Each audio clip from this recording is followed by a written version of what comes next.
Welcome to the Soccer Coaching Podcast, brought to you in association with our friends at Soccer Coach Weekly, reflecting our shared ambition to help coaches have the most effective, enjoyable and successful coaching journey for them and their players. We hope you enjoyed this episode and thanks for listening.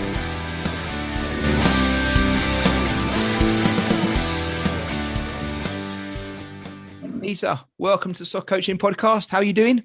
I'm all right, thank you. How are you? I'm good, thank you very much. You're one of the guests. We potentially could have done it face to face, right? Because we're not too far away from each other. No, yeah, that's right. And actually, probably we could have actually done it face to face after a tournament a few weeks ago. We could have done, yeah, exactly. Although I think you'd probably done your hours by then. I wanted to go home. So I think come the end of it, it was probably the right thing to just go rather than attempt to do anything else. Well, on that note, just to start then, obviously I do know you a bit from, the stuff you're doing around where we're based. You do a cracking job around lots of things, but particularly around your passion for 3v3, which we'll talk about a bit more in the podcast, I'm sure. But you were kind enough to invite us to an excellent tournament as part of Brentford on a 3v3 little mini matches thing that the boys loved and really enjoyed. So first and foremost, thank you for that. Were you pleased with how that went? Yeah, I mean, considering it was a second attempt because everything got cancelled the weekend of that storm. To then have to go and try it all again and get anything going was really good. And anyone who is listening and attended that tournament, thank you all so much for doing that and helping us with our 3v3 quest. Yeah, it is a quest, right? Well, look, we'll come on to more about that in due course, I'm sure. But in true podcast style, Peter and I have done a few of these on different channels, but just a bit about yourself, your background and what it is you currently do, if that's okay. Yeah, of course. I've been coaching for over a decade now. Started off volunteering. The volunteering turned into a bit of work here and there, and it was just a snowball until it became full-time. Coached with various different organisations, and I've been at Brentford FC Community Trust for 5 or 6 years now. Also tutored for the FA with footbal when that was a thing. I have done a master's in performance football coaching and written 3 books that are related to football and football coaching. I've probably missed some bits out as well, but there's only so much time that we have. I'm impressed with that summary. You've done well there. Awesome. Well, we're going to talk about the books in more detail, if that's okay, because they're fantastic. And I think kind of the crux of the conversation, we're going to look at kind of principles of playing and how to develop skills. But a bit about your role at Brentford then. What age groups do you look after there? Is it varied?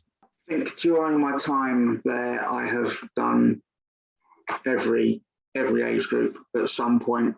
At the moment, I have got the under 10s and the under 15s. I think I've had them all at some point. Is it unfair to ask you if you've got a preference, under 10s or under 15s? They're so different that I can't really pick a preference, because I work differently with the under 10s to the way I work with the under 15s. Like, for me, the 10s, it's still very exploratory, very individual. And then with the 15s, we're more on the tactical side of things and connecting what they do technically with bigger phases of the game, working in small units, which I don't really do that with the 10s. That's more about there might be a challenge or task, and can they solve it? But that's not going to be a massive group challenge, because we still train in small numbers. I would never do, never is such a tricky word, I probably shouldn't say it, but I would generally not do an 8v8 game with the under 10s, but with the under 15s, we'll go 8v8 all the time. Yeah, because it's closer to the format they do. With the 10s, that'd be 2 4v4s. And yourself, then, I know it's always a tricky question. I'm not necessarily asking for 2 pages of what you've written down, maybe somewhere on a training course, on a coaching course, but just roughly, how would you kind of describe your own coaching philosophy? What are the principles and values that, would come across in one of your training sessions with its 10s, 15s, or any other age group? I think if someone came and saw the sessions at any age group, they would notice that it's heavily game-based. You wouldn't see many, not to say static practices, but many practices where it's play the pass, move, receive another pass, play against no opponents or even against limited opponents.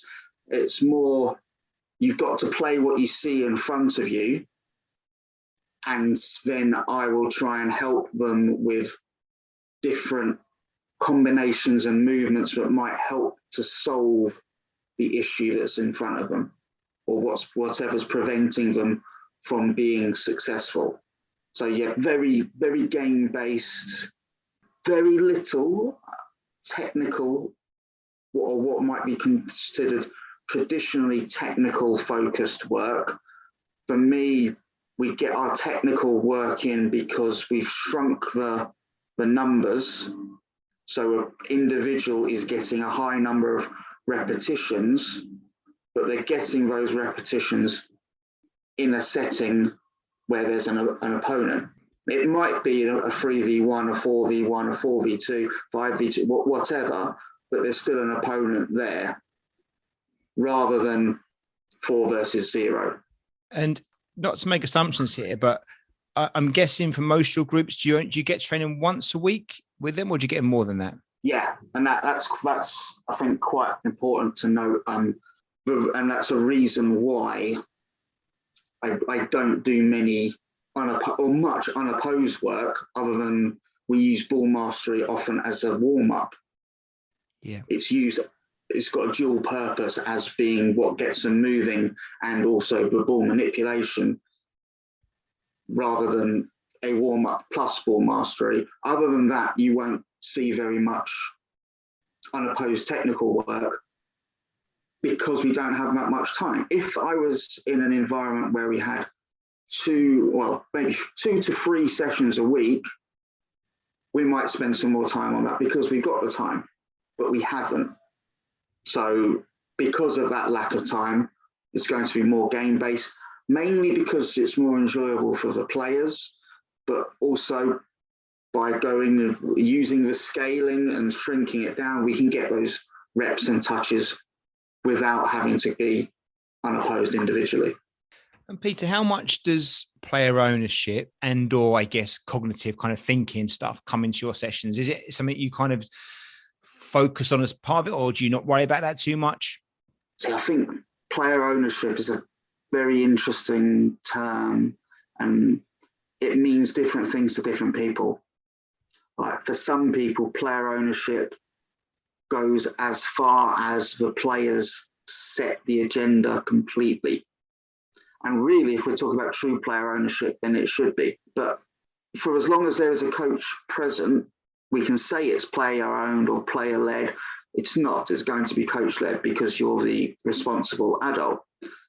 It's just a matter of whether the coach actually listens to what the players say or what the players do, or also whether the coach as educator or as leader considers learning to be empty vessels to be filled by the coach's knowledge, or whether it's considered that the players actually do have quite a lot of knowledge and you just got to drag it out of them or help them to drag it out of each other and then see what they come up with. Because their solution to a problem might not be wrong, it might just be different. And if it works, then how can it be wrong? And then I might furnish them with some additional options that they might not have thought of to just expand their knowledge. So the ownership, it's a difficult thing to define what it really means. I think it's more just that coaches need to be open to what players think and do and say, and not tell them you can't do that.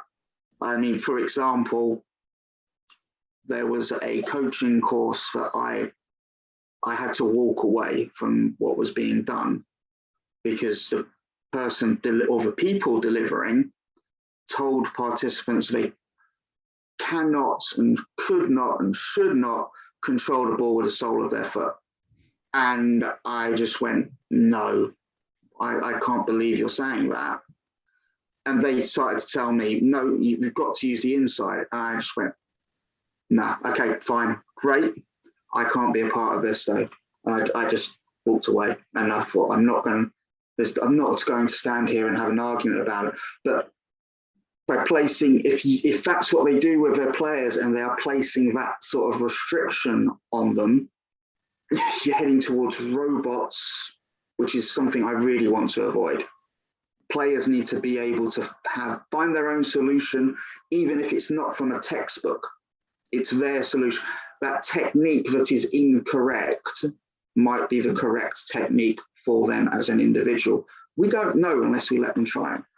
I love your thing about turning ownership around, but actually it's really about listening, isn't it, to the players, and actually listening, observing, and that's ownership in itself, right? If you, as a coach, you're willing to kind of step back and engage your players in the process, and maybe just ask good questions and encourage them to suggest things and do things. Well, there's lots of ownership in that in itself, right? It hasn't got to be, just a case of walking away and leaving them. You just got to be willing to listen to their views and opinions. It's a collaborative process. Yeah. And they are, or they have to be, as much of a part of what happens within the session or within the outcomes of the practice as the coach does, if not more. If you take it into a game, they're the ones on the pitch making the decision. If you are an authoritarian coach and you're telling players to do this, act in this way, and they choose not to, because again, they're on the pitch, they can choose to ignore you. Well, that was pointless, wasn't it?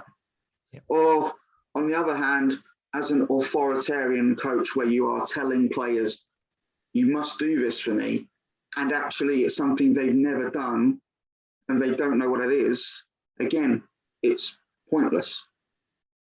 And the other thing there, Peter, surely, and I've seen this in games lots where it's so random, right? However much you want to prepare your players for a weekend game, if you're not in the Premier League where you're getting the players every day and you can work on patterns of play and stuff like that. I mean, the Premier League can become a bit of a chess game, can't it? In many ways, everyone knows the players inside out. You've kind of got all this wealth of information and data that you can almost play a chess game. But we don't get that at the weekends where we're at the level we're at. It's so random. With the pitch you play on, it can have no markings on it. It could be a horrible pitch, a great pitch, a bigger pitch, a small pitch. The goals can be different sizes. The players that you've got available, the opposition players, you don't know them. There's so many variables that I think as grassroots coaches, it's a false economy to think you can control everything. And actually what you need out there on the pitch is decision makers, right? Players that are able to react in the moment and not look to the coach for the answers or even each other, but actually look for themselves and have that ability to adapt in the game in the moment. And isn't that part of what we need to try and create? One of the beauties of football is that the laws of the game allow for so many different possibilities, so many. And the game can take up a chaotic form, and can individuals or groups create a solution within a moment? Yeah. Or within multiple moments. If they can grasp control of the game through possession or through territory as well, that's a possible way. Although you start talking about territory and people start thinking about playing the ball long in behind and you're controlling the territory. It's not necessarily the only way, but it is a way. But that control is fleeting, the control of the game. With how many grassroots teams or global teams are Manchester City who just can control the game through possession? Liverpool control the game through a combination of territory and possession, but they go for territory first. How many teams in the world now play in that way that Man City do? Ajax, perhaps. there's very few globally who play in that way. And we think, can we try to do that with a grassroots under 10s team? Yeah. Might not be happening. Yeah. Well, look at the transitions in the game, right? Play what's in front of you. Yeah. And look at the transition. How many times does the ball change? And you might want to have a great team that can do really good things, but you're going to get high transitions, aren't you? At this level of football, it's inevitable. Question then, well, who's kind of been your influences, or what's influenced your coaching? Obviously, you've got your philosophy, you're doing what you do. What kind of things have fed into that to get you where you are now? I don't know. There's probably far too much, really. I mean, the more you study, read, watch, and start to soak it all in, it just blends together and meshes together. I was drawing up a practice the other day, and I was showing it to a coach, and I couldn't remember if it was something that I had created myself, if it was something that I had stolen and not changed, or if it was somewhere in between. I couldn't remember, but it's a practice that I used quite a few times and was good for creating lots of situations that needed solving and afforded opportunities. So it all assimilates together, and almost everything starts to join up. If you're looking at the thing like where did my interest begin? I suppose going way back to when I enjoyed football as a 16, 17, 18. I liked the tactical side of the game at that time. And then I was very much interested in reading about the Hungarian team of the 50s, the Dutch team of the 70s, Milan of the late 80s and 90s. Then when I was really watching the game for the first time and really looking at what was happening, that was at the time of the Ajax team of 1995, their version of total football. So, and of course, Cruyff is tied into all of that. So that's probably the foundation there, and then that's evolved over time, and you just notice who's had an impact. So there's got Bielsa's understanding of the machinations of the game is astonishing, even if I sometimes question the way that he applies it, because his principles and his philosophy are so not blinkered, perhaps, but so stubborn and set, and I think at times inflexible. But others show that flexibility, and we get a difference between the ideologist and the pragmatist, and somewhere in between, you probably there's a balance to be hit, and that's probably the sweet spot. We've got the absolute pragmatism of Mourinho and the absolute ideology of Bielsa.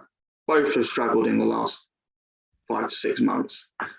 Yeah, and eventually leads to a place where the game is the game. So that sounds like a really stupid thing to say. The game is played, and the winner scores the most goals, which is what any child could tell you, which is what your grandmother who's never watched a game of football could tell you. The winner is the team that scores the most goals. How you get there, especially at the professional level, does it matter? Well, it does if you believe in things like aesthetics, enjoyment, and so on. But then you could be aesthetically pleasing and enjoyable and then get beaten every week, and suddenly no one's enjoying anything. So it is solutions to problems. And football is a wonderfully simple game, but just the presence of the opposition gets in the way. Yeah, very much so. Yeah, brilliant. And Pete, was your first book football principles of play, was that your first one, or was it so Principles of Play was my most recent book. Right. The first one was the first two were both the 3v3 books. Okay. Well, if it's okay, I'm going to come back to those after, if that's all right. So, because it kind of follows on from what you're speaking about just now. So, your most recent book, the Football Principles of Play one, can you tell us a bit about, kind of what your take on principles of play are, and then how you approach that in your book?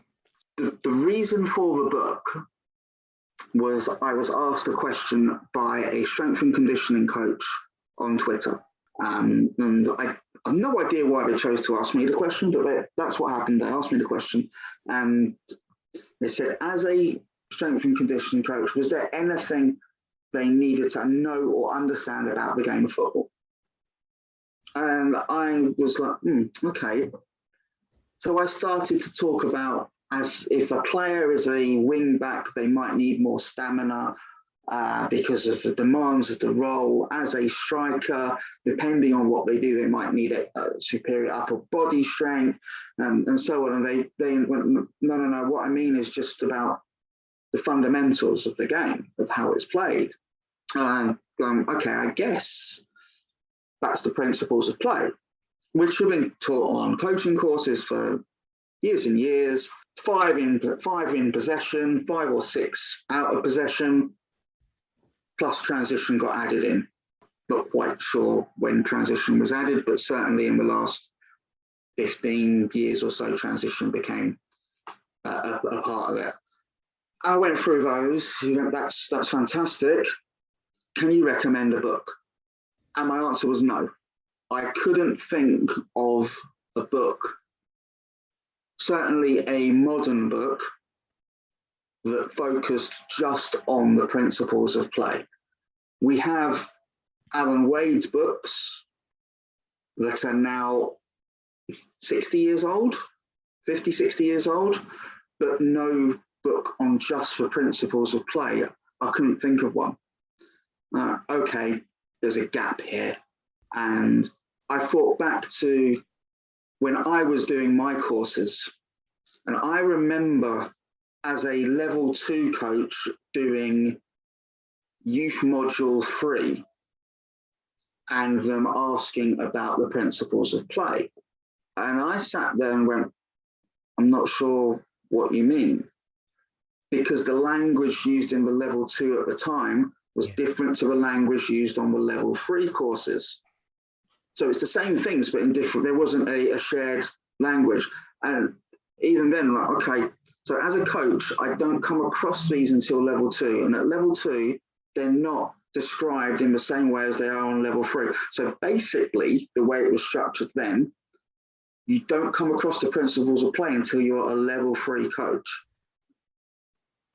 Now, surely a fundamental to understanding the game is to understand what the principles are. And if you can understand what the principles are, then you can start constructing practices that are relevant to what players do. And without that footing, you kind of, maybe you're fumbling about in the dark a little bit.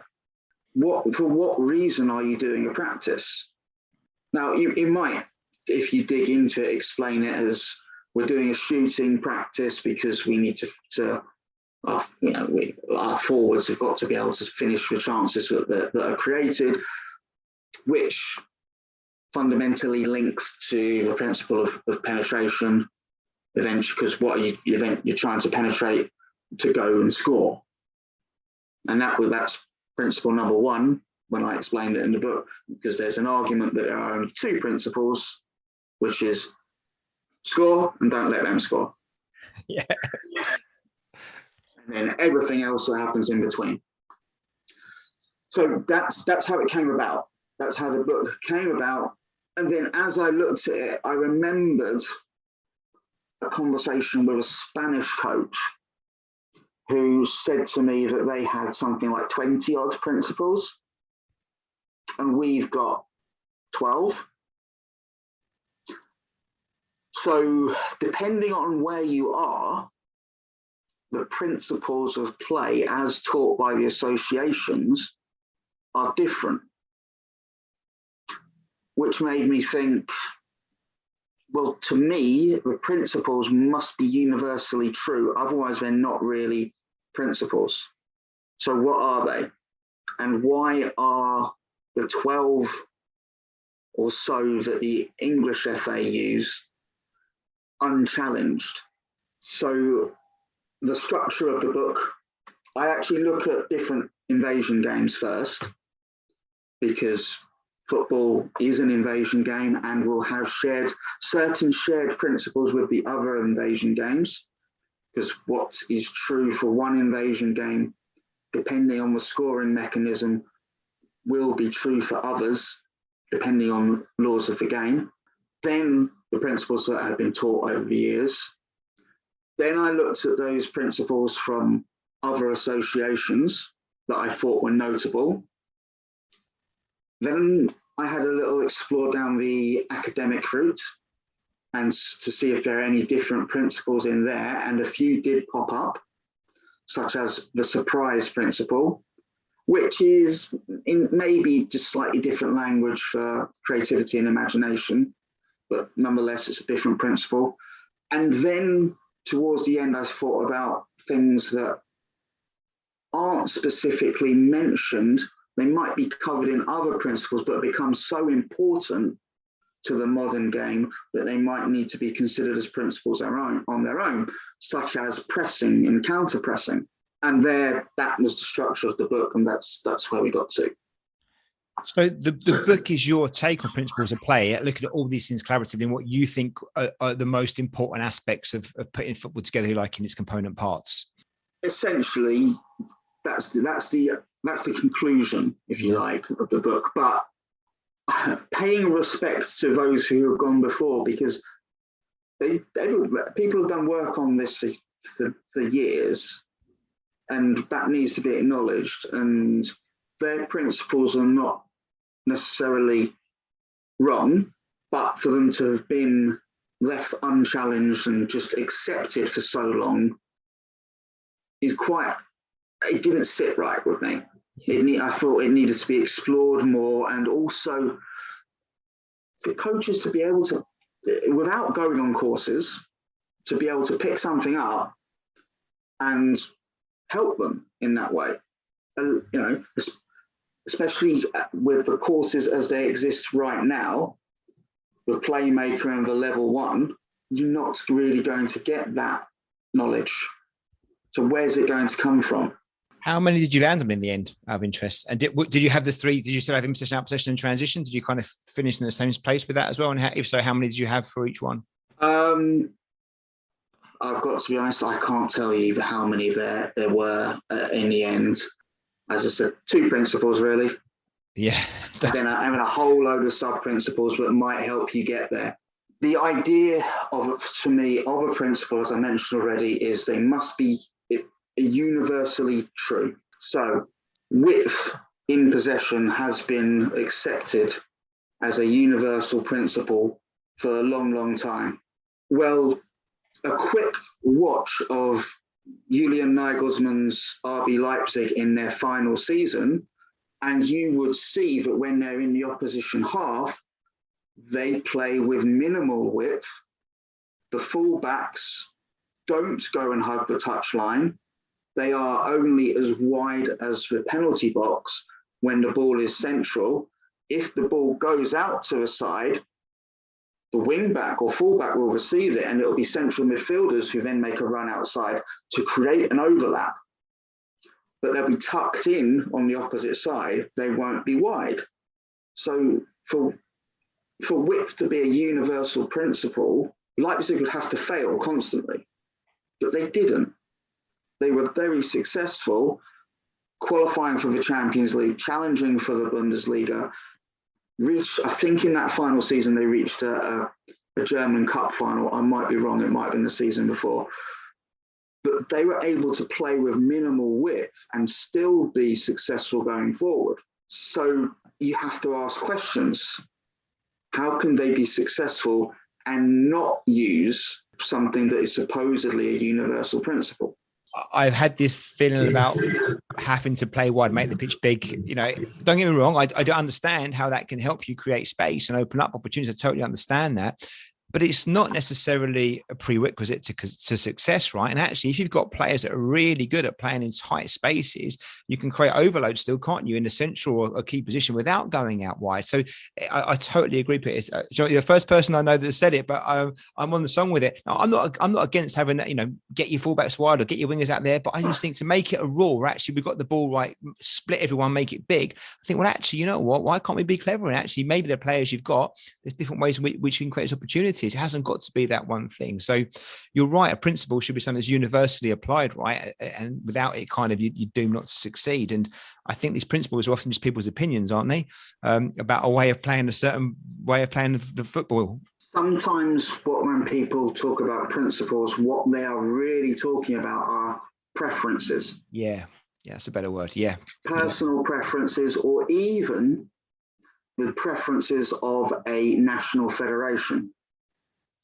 Yeah, exactly. So, the football DNA of the FA. Yeah, or the principles of the German FA, play forward early, establish possession in the opposition half. You don't have to do that. They took the Spanish FA, they wouldn't have those.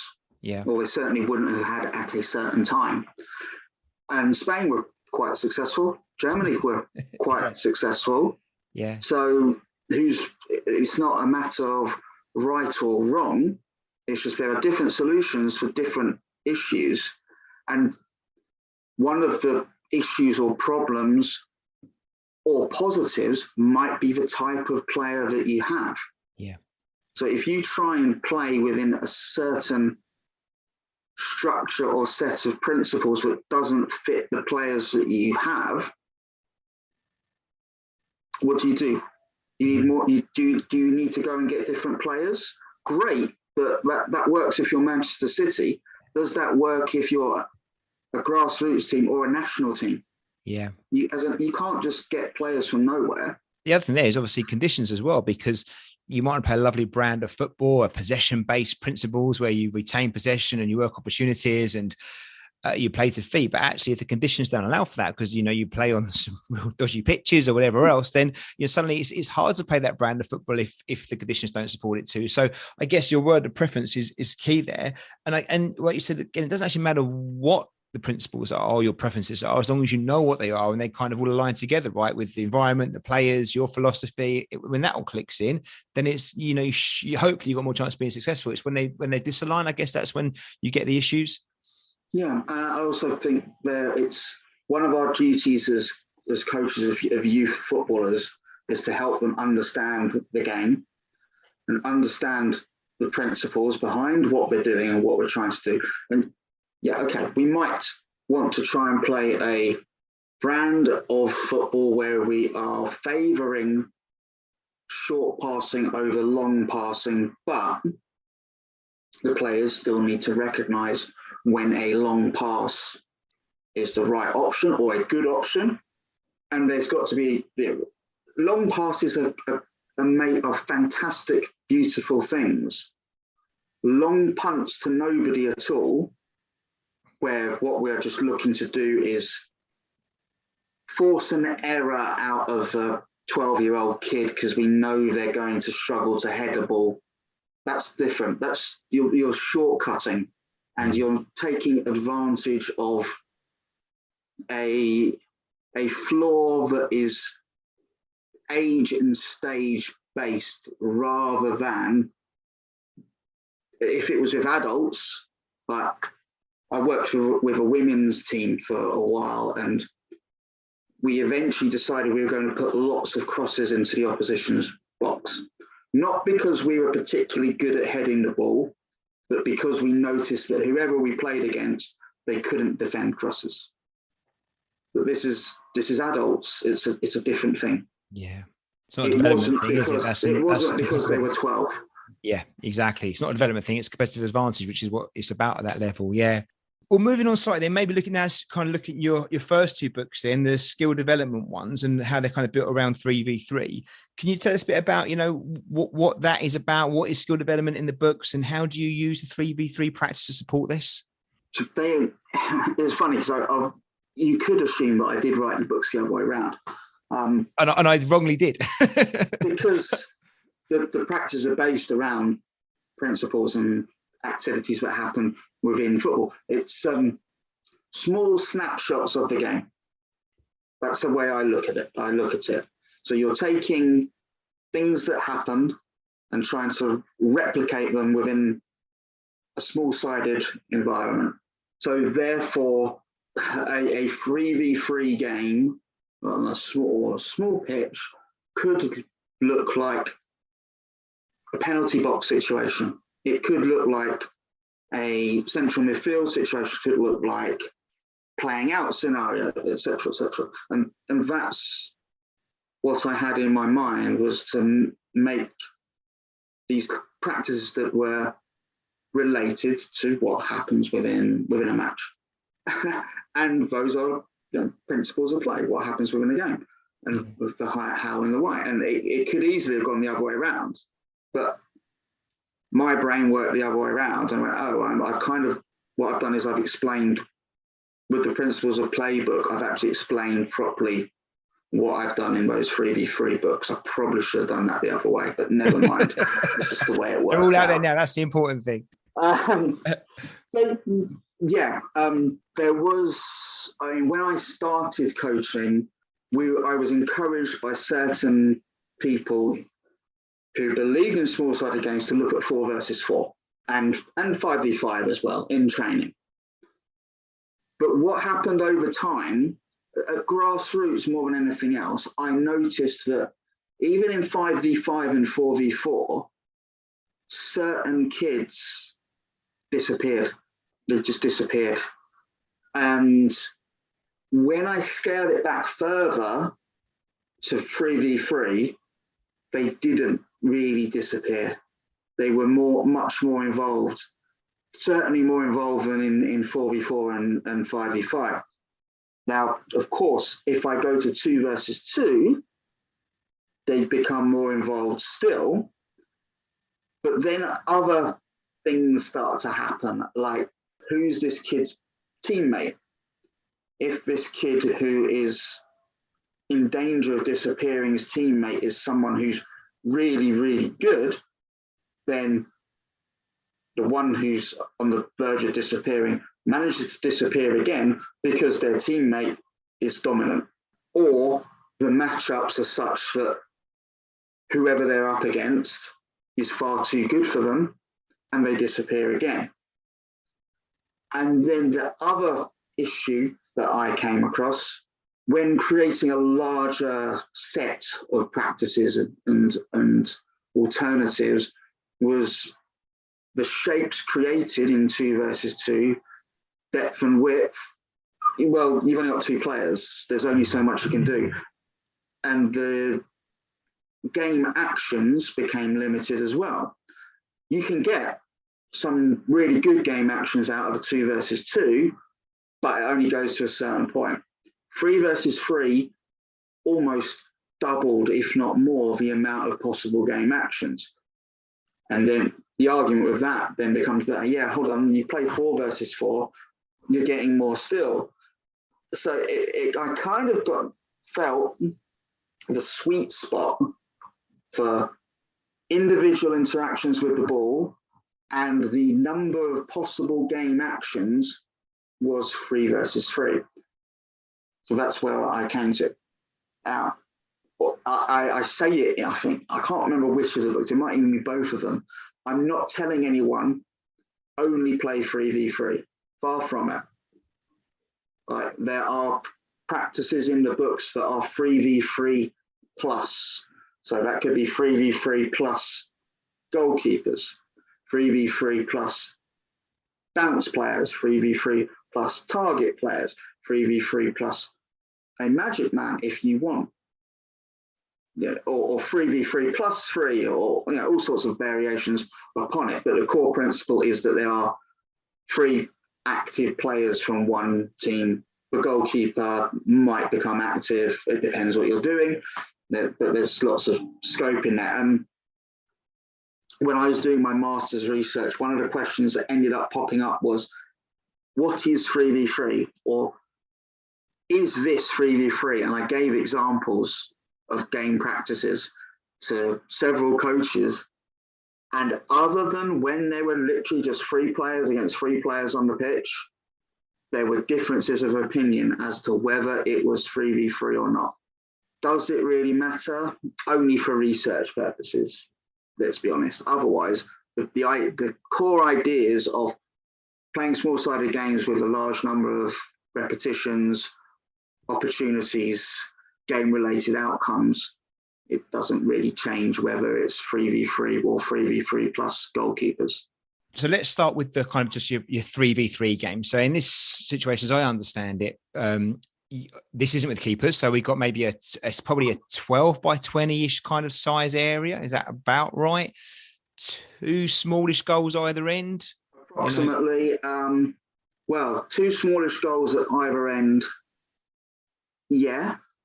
But you could have 2 or 1 futsal sort of sized goal at each end if you want to. Why not? And encourage different types of play. Yeah. So just by changing, so when we're designing the practices and the outcomes and looking at what we're thinking about doing, we can take the same sized pitch, and just by changing from 1 bazooka sized goal to 2 bazooka sized goals at each end, we've changed the outcomes and the intentions of the players. Replacing them wide, suddenly the space in the middle becomes less attractive to them and the spaces in wide areas become more attractive. If we then change those 2 into 1 large goal in the middle of the pitch at each end, the central spaces again become more attractive, but also the opportunities to shoot on a 20 by 12 pitch increase massively, as do the opportunities for your young goalkeeper to make lots of saves. But then if we have 1 futsal-sized goal at one end and 2 bazooka-sized goals at the other end, one team is working towards one outcome and goal, while the other team is working towards another, and you haven't even said anything to them as a coach. You've not given any instruction, you've not set them any rules, you've just gone play, and they'll say to you, can we have goalkeepers? And you'll go, well, okay, well, it's up to you. If you think you need a goalkeeper, have a goalkeeper. Does that change how the game is played? And you haven't done anything. There's just so much you can do, isn't there, by making small changes? So much you could do. I think, like, and I was surprised when I first came across it, because I quite liked, I'm going to choose 3v3 kind of in the purest of the original kind of format, 20 by 12, 3 players, no goalkeepers, small goals either end, and you play. And that's a great format of football, especially in the foundation phase. Loads of touches, like you say, players can't hide.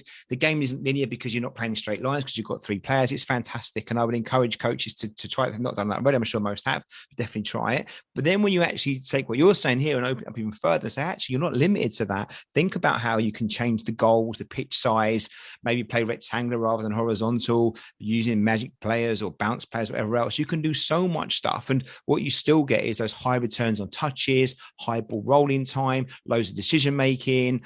And most importantly, and you said it in your thing, players can't hide, can they? Like, everyone's got to work hard, because if you don't, it stands out quite quickly. And I think it's excellent. Well, these changes and adaptations are things you would do in larger number games. Yeah. I noticed, so when I was looking for 3v3 practices, because we were doing some work at the development center and we were looking at 1v1, 2v2, 3v3 games. And I did some 2v2 stuff and I wasn't satisfied. And I went looking for 3v3 resources. I found Horst Weng's wonderful body of work, but Horst Weng's format is basically that of the 2 goals at each end, and it doesn't change that much, really. And I thought there's an opportunity to look at doing more here. Yeah. And that's where I started playing around with the same sort of things you would play around with in session and practice design for larger numbers. And I thought, why not do it for small-sided. Not everything works. You can't take every single larger number, 5v5, 6v4, 7v3, 8v4 practice idea and just go, right, shrinking it into a 3v4. It doesn't work. Not everything will work, but a lot of it will. And a lot of the principles of practice design about adapting area size, goal position, numbers, spaces, doesn't matter on the size of the number of players involved. The outcome or the intention will still work. How does book 2 differ to book 1? Is it just basically more of the same and more ideas and an evolution of book 1, or is it, is it different in other ways? There's more ideas, and one of the bigger things that I've noticed when I went back through book 1 was there wasn't a lot on shooting and finishing. So I made a big effort to do a lot more that was related to goal scoring and finishing in book number 2. I think without opening the books, I did a few more practices that were plus players, +2, +3, and so on, breaking the rules, if you like, on the numbers, because you might like the 3v3 ideal, but you've got 8 players at training. Yeah, well, you can play 4v4, of course you can. You can also use some of the ideas where it's 3v3 in the middle and there's 2 bounce players wide or whatever. And there's also other ideas about how you might take 12 players and instead of just going, well, we'll play 2 3v3 games, we could go, well, let's play a 3v3 game here, a 2v2 here and a 1v1 here, and how you might structure it in what was called a carousel, and sometimes still is called a carousel style setup. Yeah. So there's ideas there, and then I did also put in a section about asking questions and how we might think about asking players questions in such a way that it might spark thoughts and ideas within them. Not in any way comprehensive, but just something in there to think about. So it's pretty much, I can't say it's 100% new content. All of the practices are different to the first book. Some of the text is similar because I was in a difficult position where I needed someone to be able to pick up book 2 without having picked up book 1. Sure, yeah. And still get the concept without having to read book 1. So I had to repeat some things within the text, but all of the practices were different.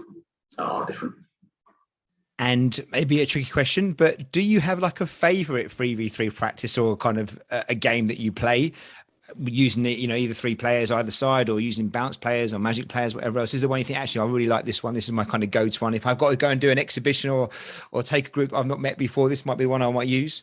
My favorite is one I wouldn't use because people would look at it and go, but you're not doing anything. It's nothing, but it's still my favorite. And go on, tell us.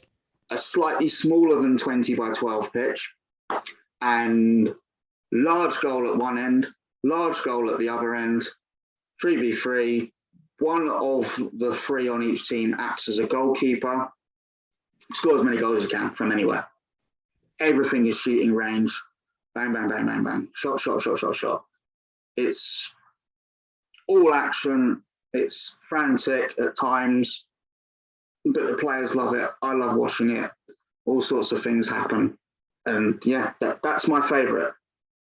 I'm glad you chose that one because honestly, I feel the same way. I love 3v3, but 3v3, when you include a goalkeeper as one of the 3 either end that have slightly bigger goals, it is brilliant. It's non-stop. There's loads of shooting. And it's actually funny how many goals there aren't, considering it's 3v3, especially you make the pitch smaller because the keepers pull off wonderful saves and the players block things, and it's high intensity.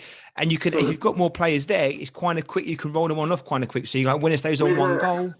With an under-17 team I took, I found at the start of the season, we gave the opponents far too much space to shoot from around our box. They weren't getting close enough to block.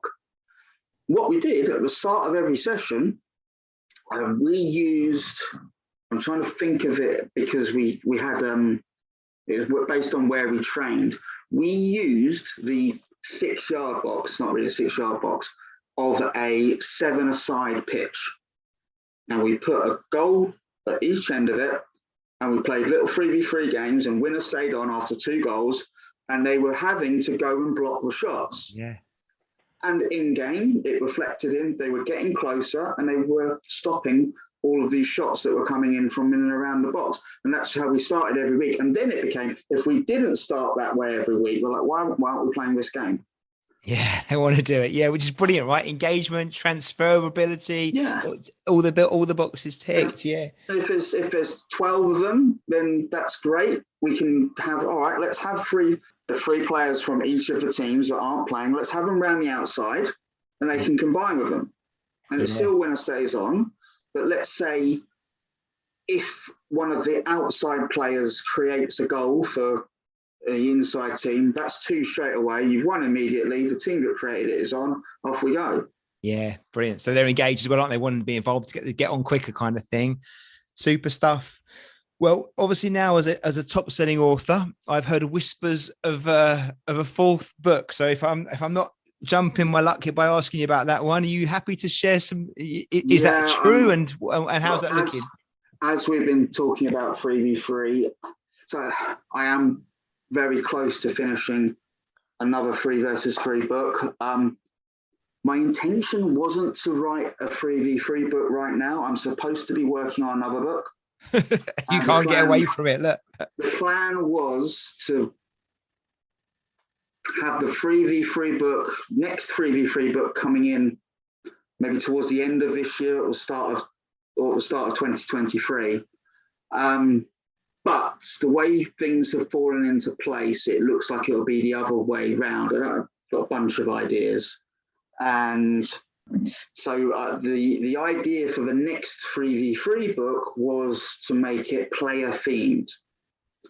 So taking the concept that in terms of models for players and understanding what success looks like, one of the easiest and most relatable ways is to choose a superstar player.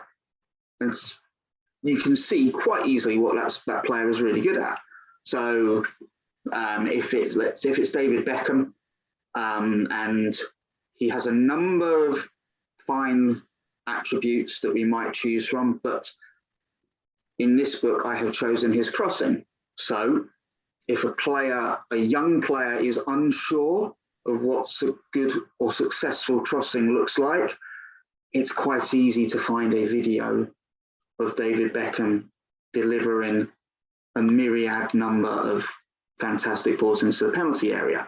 And then the following practices, there's 3 practices in there that relate to crossing. And then I've chosen 50 players to do the same thing with 3 practices relating to that player and their skill set. So for example, another one in there is Romario and toe poke finishing and finishing in general, but focusing more on the toe poke. If they don't know what a toe poke looks like, we can have a look at it. But I've done the practices. I haven't written the intro. And one of the things I'm going to write in the intro part is that although I've chosen these 50 players, if you are working at Liverpool Foundation and you want to do a practice around finishing, would you choose Pele or would you choose Mane, Firmino and Salah? Yeah. Is that more relatable to your players?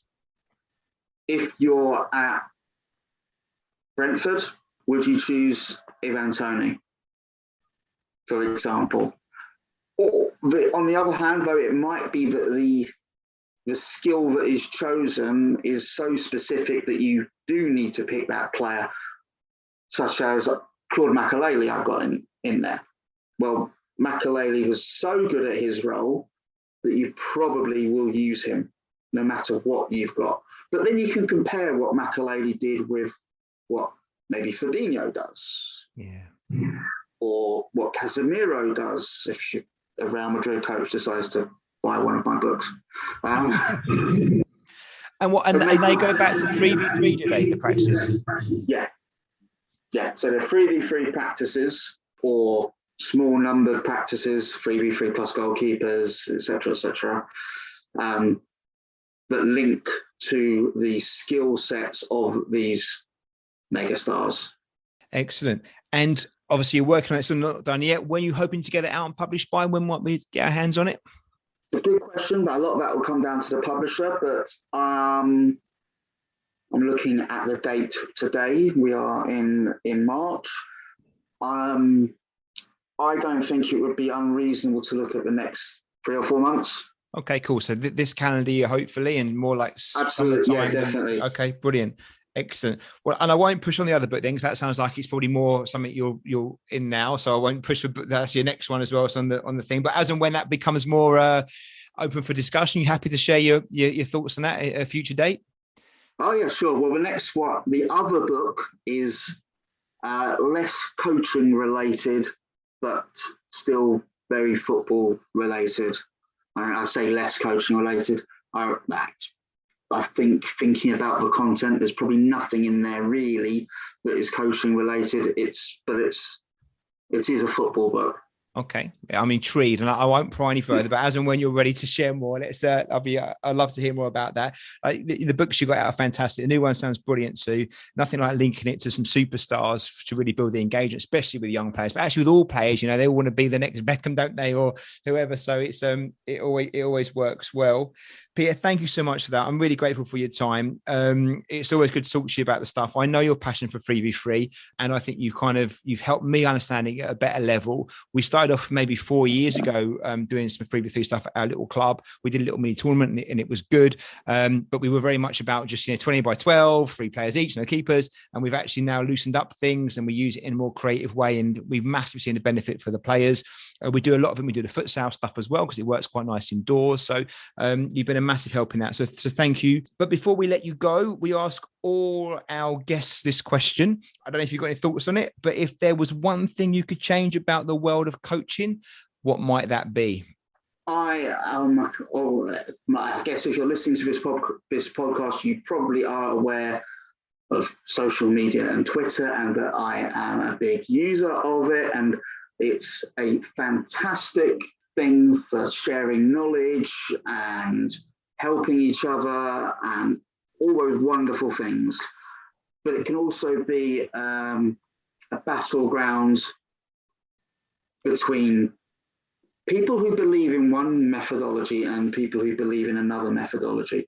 And that's one of the things that grates with me. And I remember doing research, one of the things a line that jumped out at me was, it said that 2 seemingly differing approaches at opposite ends of the spectrum can yield exactly the same results. And I believe that a great number of the people who argue with each other about whether we should heavily focus on technical or whether we should heavily focus on, full on competitive opposed games, they're aware of this, and yet they choose to argue. Yeah. What's right for one environment may not be right for another. Choose from this landscape of affordances whatever you feel is going to be best for your players. And by best, what I mean is most enjoyable. If you are in an environment where you have 3 sessions a week, brilliant. You can't go and do high levels of technical unopposed practice because you've got time to. And those who then criticize that, take a moment and think, no, they've got loads of time. They can do that. There is a place for that. It is not a waste. But if you don't have time for that, and people choose, well, we're going to play. We're going to do this game as close to the game as we possibly can, because the players that I have don't come to training to train. They come to training to play. You don't need to be critical of that. I mean, and I say critical, you don't need to rubbish people's ideas and thoughts and belittle them just because they're not the same as yours, that you're not in their shoes. You might be able to help them. Great, brilliant, have a chat about it. But to criticize other people as strongly as I see others criticized, when proof of learning is something that's almost impossible to actually come up with because of the non-linear nature of development, what's the point? Yeah, Peter, it's a great one to mention. Well done. It's so true. Social media can be a massive asset, can't it? And used the right way, it can be a really good way of linking up and sharing ideas and being inspirational.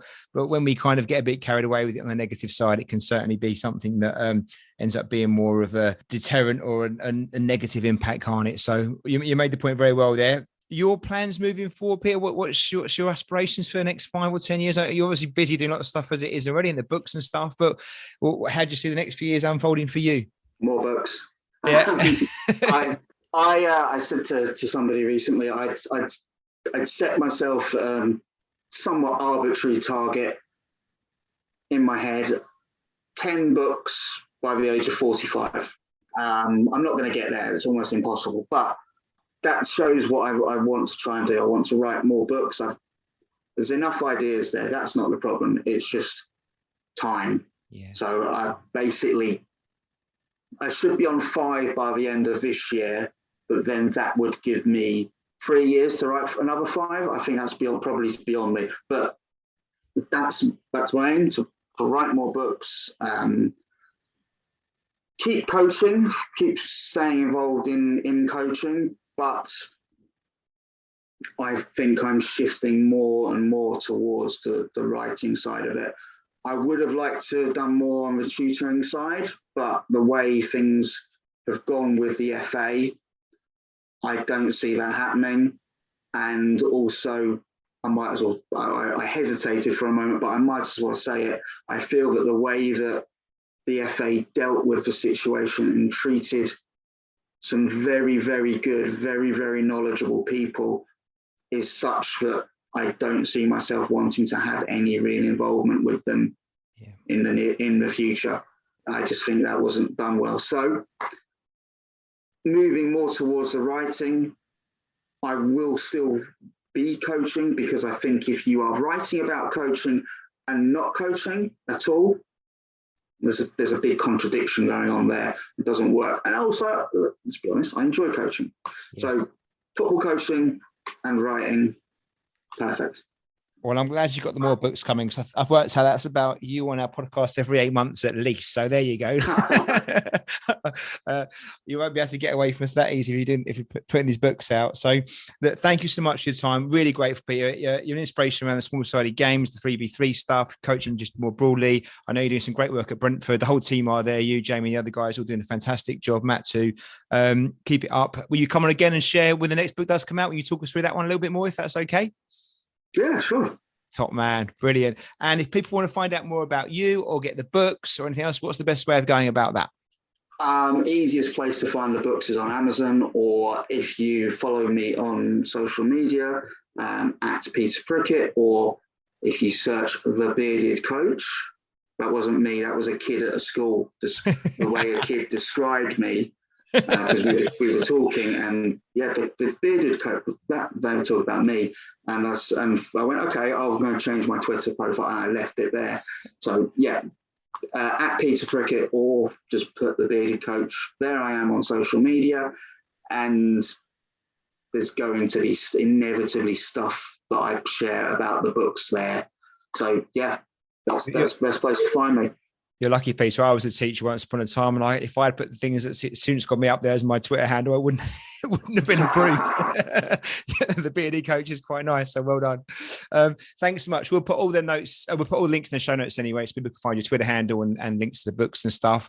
Really appreciate your time. Keep up the great work, Peter, and we'll catch up again soon. Thank you very much for having me on. This episode was brought to you in association with our friends at Soccer Coach Weekly. Established since 2006, Soccer Coach Weekly is a leading source of inspiration and advice for all grassroots coaches. Join thousands of youth soccer coaches just like you, saving time and effort in their goal of having the most effective, enjoyable and successful coaching journey for them and their players. Thanks for listening. I hope you enjoyed the episode.